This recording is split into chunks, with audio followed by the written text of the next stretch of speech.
Hi children, today we are going to study the subject science. Lesson number 1 of science is nutrition in plant. This is part 1 of the 2-part video series. Let us look at the introduction first. All living beings, whether unicellular or multicellular, carry on certain life processes to survive. These life processes includes respiration, digestion, excretion, reproduction, etc. To carry on these life processes, all living beings need energy. And the ultimate source of energy is the sun. The energy from sunlight is converted into food by plants through the process of photosynthesis. This food thus becomes the source of nutrition for all living beings. Let us look at as to what is nutrition. The process by which an organism obtains food and then utilizes them to perform various life processes is known as nutrition. I want you to listen to this carefully. It is a process by which an organism obtains food and then utilizes them to perform various life processes. This is known as nutrition. Nutrition वो प्रक्रिया है जिससे कोई भी जीव भोजन वस्तु प्राप्त करता है, उसका सेवन करता है और उसके द्वारा मिलने वाली एनर्जी का इस्तेमाल करके वो अपने बाकी जीवन के कार्यों को करता है. उसे न्यूट्रिशन कहते हैं. Nutrition is grouped in 2 categories on the basis of raw materials they use and the way they process it thereafter. Nutrition is grouped in 2 categories on the basis of the raw material they use and the way they process it thereafter. They are, look at this picture, types of nutrition. The first one is holophytic nutrition and the second one is holozoic nutrition. This is a picture taken from a textbook. Now, holophytic nutrition. Green plants take simple inorganic substances like carbon dioxide and water from the environment and use them to prepare their own food. So this type of nutrition is called holophytic nutrition. But what is holozoic nutrition?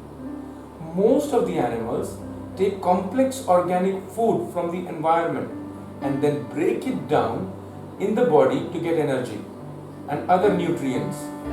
So this type of nutrition is called holozoic nutrition. I hope you have understood holophytic and holozoic.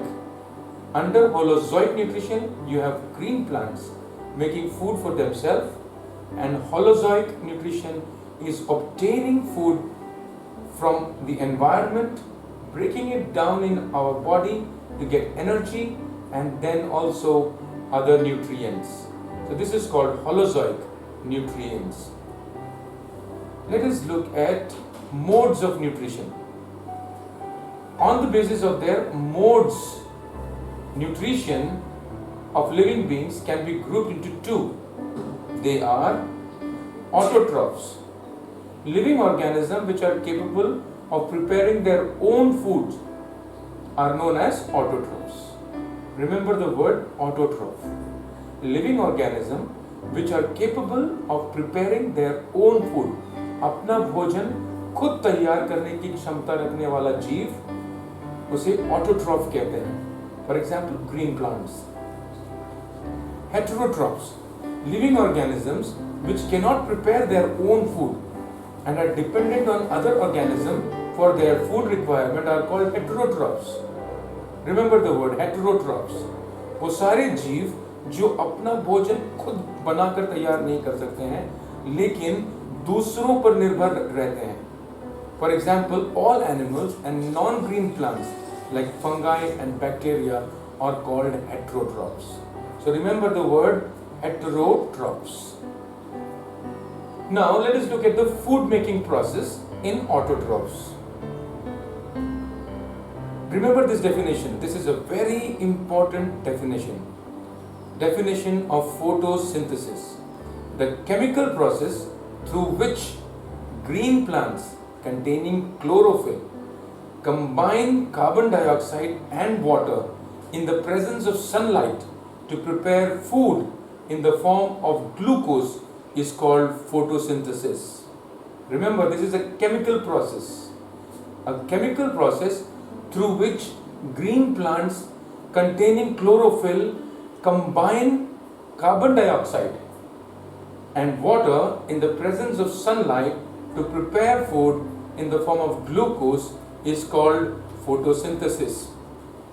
ये वो रसायन प्रक्रिया है जिससे हरे भरे जो पेड़ पौधे होते हैं वो वातावरण में पाए जाने वाले कार्बन डाइऑक्साइड जमीन से पानी को लेकर सूरज की उपस्थिति में भोजन को तैयार करते हैं। और वो भोजन किस फॉर्म में तैयार होता है? ग्लूकोज यानी शुगर के फॉर्म में तैयार होता है। इसे फोटोसिंथेसिस कहते हैं। Remember this, it is a very very important definition. Now let us look eight plants take in carbon dioxide. Now how does the plant take in carbon dioxide from the environment? Plants take in carbon dioxide from the environment through pores on the underneath of a leaf. On the undersurface of a leaf, there are small holes called stomata, the singular form of which is stoma. And it absorbs carbon dioxide and releases oxygen. Okay? Now, they take in water and mineral with the help of their roots. So, water and mineral from where do they get? They take it from the roots. Okay? Now, the carbon dioxide and water combine when energy from sunlight trapped in chlorophyll reaches them. So, when the energy from the sunlight is trapped by the chlorophyll that is present on the leaves. Now, what is chlorophyll? Chlorophyll is the green pigment that is present on a leaf. A leaf gets its green color because of the presence of chlorophyll in it. Now, chlorophyll is the agent which traps the sunlight. Chlorophyll ही वो चीज है जो sunlight को trap करती है और उसकी energy में कार्बन डाइऑक्साइड और वाटर कंबाइन होते हैं. Okay, now in the process carbohydrate and oxygen are formed. और इस प्रक्रिया के जरिए क्या बन जाता है? कार्बोहाइड्रेट्स और ऑक्सीजन बन जाता है. This is a chemical process. Okay, so now let us look at it once again. Plants they take in carbon dioxide and release oxygen through pores on their leaves called stomata. Remember the word stomata. Stomata क्या है? वो छोटे छोटे शिशुर पत्तियों में जिसके जरिए कोई भी पत्ती, कोई भी पौधा सांस लेता है. So they take in carbon dioxide and they release oxygen. They take in water. So where does the water comes from? The water and the mineral comes from the root. This carbon dioxide and water then combine when energy from the sunlight trapped by chlorophyll reaches them. In the process, the carbohydrate and oxygen are formed. Look at this picture. Okay, we are going to look at this picture. Did you see this plant? Did you see the sunlight being trapped? The sunlight is trapped by the pigment, green color pigment present on the leaves called chlorophyll. Carbon dioxide is taken in by the leaf with the help of stomata. And then oxygen is released. Water and mineral are absorbed by the roots. So water and mineral and carbon dioxide, they mix together in the presence of the sunlight, energy from the sunlight, and they make carbohydrate and oxygen. Now here we have a picture of a leaf and a stomata. Did you see that small under the leaf? There are small things that we can see, and in the next picture we see there are small holes on the leaf. Now these holes are surrounded by guard cells. You know what happens when water is absorbed by the root? जब जड़ों से पानी पौधा ऊपर खींचता है तो ये पानी पत्तों तक पहुंचता है, और पत्तों तक जब ये पहुंचकर पत्तों में ये पानी भर जाता है तो ये गार्ड सेल्स क्या करते हैं? ये गार्ड सेल्स सूज जाते हैं, स्वोलन हो जाते हैं, और जब वो स्वोलन हो जाते हैं तो उनके बीच का जो होल है वो खुल जाता है, और उसके जरिए कार्बन डाइऑक्साइड वो वातावरण से अंदर ले लेते हैं और ऑक्सीजन को रिलीज कर लेते हैं। तो देखा आपने, पानी का होना, water is so important for a plant to grow, for a plant to breathe. Unless and until there is water absorbed by the roots in the plant, the guard cells will never open and it will never release carbon dioxide, will never absorb carbon dioxide and release oxygen into the air. So, water is also an important ingredient in the whole process of photosynthesis. Now, this is the equation. Did you see? Carbon dioxide present in the environment plus water, okay, in the presence of sun's energy and chlorophyll, they produce sugar, and the formula for sugar is C6H12O6, and then it also produces oxygen, O2.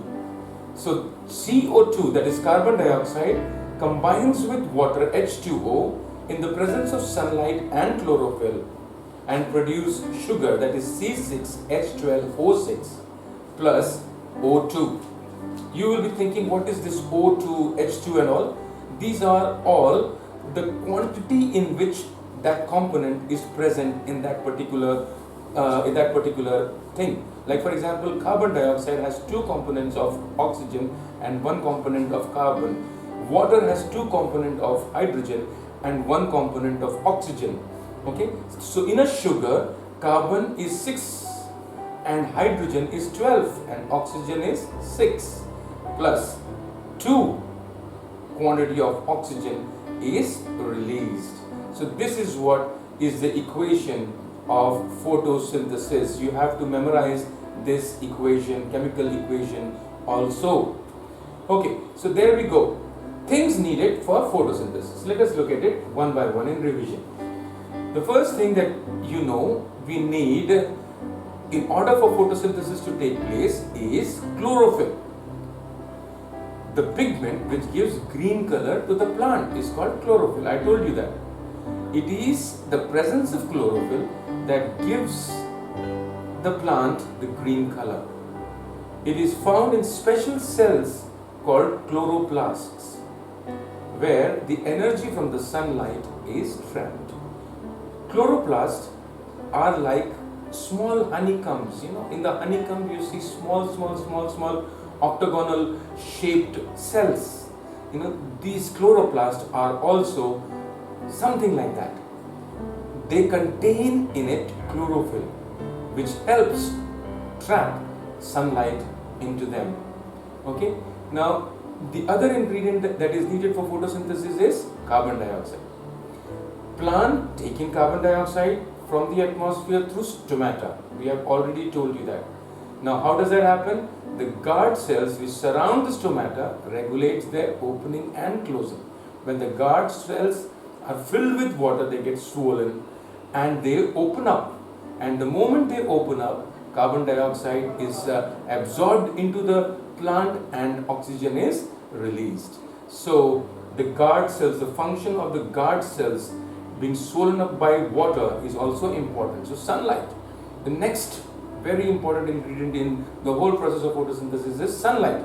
It provides the energy required for the photosynthetic reaction. Without sunlight, photosynthesis cannot take place. Without sunlight, we cannot have energy in order for the plant to have this chemical reaction. So sunlight is also very, very important. Now water and mineral, I have already told you the importance of water. These are absorbed by the roots and transported to other parts of the plant by a set of pipe-like structure called xylem. Okay, remember the word xylem. Water from the root is transported to different parts of the plant with the help of a pipe-like structure called xylem. Xylem, xylem. When the food thus prepared is transferred to other parts of the plant by another set of pipe-like structure called phloem. Okay. Now the prepared food, the food that is prepared after the whole process of photosynthesis, is transported to different parts of the plant. Okay, and that is done through a set of pipe-like structure called phloem. Okay, plant always produces more food than it requires, and those extra food is stored in fruits, roots, leaves, stems, etc. And sometimes we consume these food for our daily needs, daily nutrition. Okay, so that is what it is. This is the way plants produce food. Now let us look at some heterotrophic plants. Heterotrophic plants means plants which do not produce their own food, but they are dependent on other plants for their food. Non-green plants, any plant which does not have chlorophyll in it cannot produce their own food. Non-green plants cannot produce their own food because they lack chlorophyll. If a plant does not have chlorophyll in it, it will not produce food. They are therefore dependent on other green plants and hence are called heterotrophic plants. They are called heterotrophic plants. Okay. Now the first one of them is a parasite. It depends on other organism, and that other organism on which it depends is called the host for food and shelter. Okay. It needs the shelter and it also needs food, and for both of these necessities a parasite depends on the host. For example, Cuscuta, Dodar, Amarbel, okay, mistletoe, etc.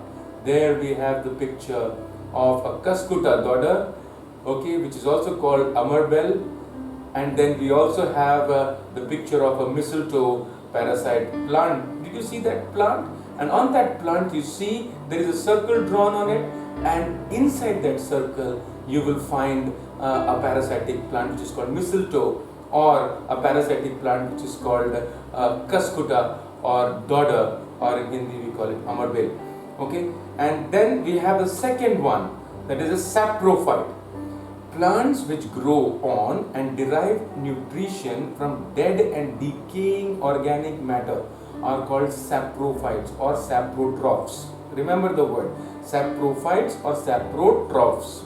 Okay, they depend on for their nourishment on dead and decaying organic plants or organic matter, for that matter. Okay, examples of that are a fungi like mushroom.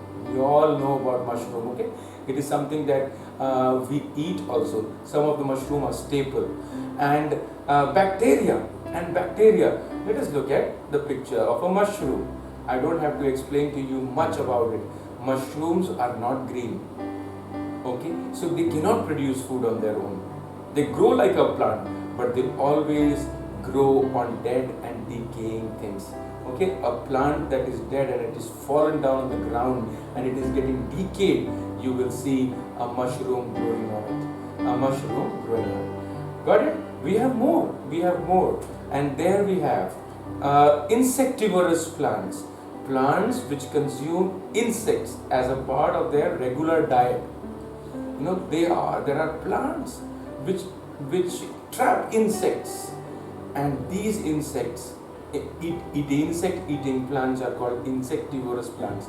For example, pitcher plant, Venus flytrap, etc. Let us look at the picture. Okay, here we have the pitcher plant and the Venus flytrap plant. They keep their seed-like stem open, and the moment insect comes inside and sits there, thinking that it's a flower, to extract nectar out of it. It just closes it and consumes all the nutrition of that particular insect within itself. Okay, so there are insectivorous plants, symbiotic plants. Now, what is symbiotic plant? These plants live with other plants and share shelter and nutrients. Okay, they share it. They don't simply absorb.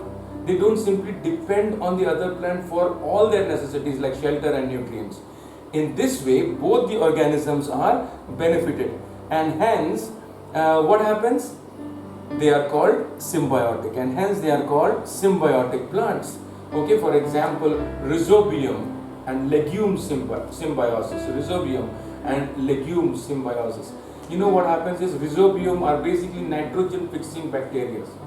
Okay, so they fix in nitrogen for the legume plants, and the legume absorb the nitrogen from produced by the rhizobium bacteria, and in return rhizobium derives its nutrition and shelter from the legume plant. There's a picture given there. Okay, and now let us look at some points for us to remember whatever we have studied today. In conclusion, nutrition can be categorized into holophytic and holozoic based on the kind of raw material organisms taken from the environment and the way it is processed thereafter. Okay, so how does an organism take in raw material from the environment and how they process it? On the basis of that, they are divided into two categories, that is holophytic and holozoic. In holophytic nutrition, we see that in plant, and holozoic nutrition we see that in other living organisms. Okay, now autotrophs. Autotrophs can synthesize their own food, where heterotrophs depend on other organisms for food. Autotrophs can make their own food. So plants, they are autotrophs. Heterotrophs, all the animals apart from plants, all the living beings apart from plants are heterotrophs. There are some plants also which are heterotrophs, isn't it? Autotrophic plants prepare food in the form of carbohydrate through the process of photosynthesis. Remember that all the time. You have to memorize the definition of photosynthesis and learn the chemical equation of photosynthesis. Photosynthesis takes place in the chloroplast of green leaves and requires sunlight, carbon dioxide, chlorophyll and water. I don't have to repeat much about it now. Water and minerals are absorbed by the fine root hairs present in the roots of the plant. Always remember, how does the root absorb? It's because of the presence of small hair-like structure on the root, which helps absorb the water and the minerals from the soil into the plant. Okay, there we are. The rate of photosynthesis increases when the plant receives more sunlight. The less the sunlight, the less photosynthesis. Okay, so we have to make sure that a plant receives enough sunlight in order for it to produce good amount of fruit and food even for us. Heterotrophic plants can be grouped as parasites, saprophytes, insectivorous and symbiotic plant. I have just now explained to you that parasites, what are parasites? Parasites are those, what are parasites? Parasites are those plants or those organisms which depend on other organisms for food and shelter. Saprophytes depend on for their nourishment on dead and decaying organic materials. Insectivorous, they trap insects and derive nutrition from within it. Symbiotic, they have a give and take relationship, and that's why because of this give and take relationship, it is called symbiosis or symbiotic plants. Now, let us look at some homeworks for you. What are the homeworks? Write and learn the points to remember in your notebooks. Points to remember, at least the points to remember, you should write it in your notebooks. Okay? Read, understand and learn the different topics given in the notes. Especially those of photosynthesis. What are the things that are needed for photosynthesis and all. You should understand and you should learn it well. Okay, for better understanding if possible, watch the YouTube video on nutrition in plant in the link given below. Okay, that is it. Okay, so that's all for today. Goodbye and stay safe. God bless you.